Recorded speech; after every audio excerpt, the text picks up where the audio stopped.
నమస్కారం. మనం గత ఎపిసోడ్లో ఫ్యాటీ లివర్ డిసీజ్ ట్రీట్మెంట్ గురించి చర్చించుకున్నాం. ఇప్పుడు ఈ ఎపిసోడ్లో ఫ్యాటీ లివర్ని ఎలా నివారించాలి అనే విషయంపై మాట్లాడుకున్నాం. ఫ్యాటీ లివర్ ఎక్కువగా జీవనశైలి కారణాల వల్లే వస్తుంది, కాబట్టి నివారణ కూడా మన చేతుల్లోనే ఉంటుంది. ఆహారం ఎక్కువగా వెజిటబుల్స్, పండ్లు, సలాడ్స్ తినాలి. Deep fried food, junk food, sugar ఎక్కువగా ఉన్న ఆహారం తగ్గించాలి. రోజుకు సరిపడా ప్రోటీన్, పప్పులు, పెసలు, గుడ్లు, చేపలు తీసుకోవాలి.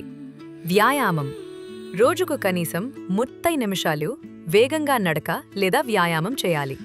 బరువు తగ్గడం ద్వారా ఫ్యాటీ లివర్ ముప్పు తగ్గుతుంది. మద్యం ఆల్కహాల్ పూర్తిగా మానేయటం చాలా అవసరం. ఆరోగ్య పరీక్షలు, లివర్ ఫంక్షన్ టెస్ట్, అల్ట్రాసౌండ్ లాంటివి డాక్టర్ సూచన ప్రకారం క్రమం తప్పకుండా చేయించుకోవాలి. మొత్తానికి ఆరోగ్యకరమైన జీవనశైలి ఫ్యాటీ లివర్ నుండి రక్షణ ఇస్తుంది. తదుపరి ఎపిసోడ్లో ఫ్యాటీ లివర్ గురించి ఉన్న సాధారణ అపోహలు, మిత్స్ మరియు నిజాల గురించి తెలుసుకుందాం.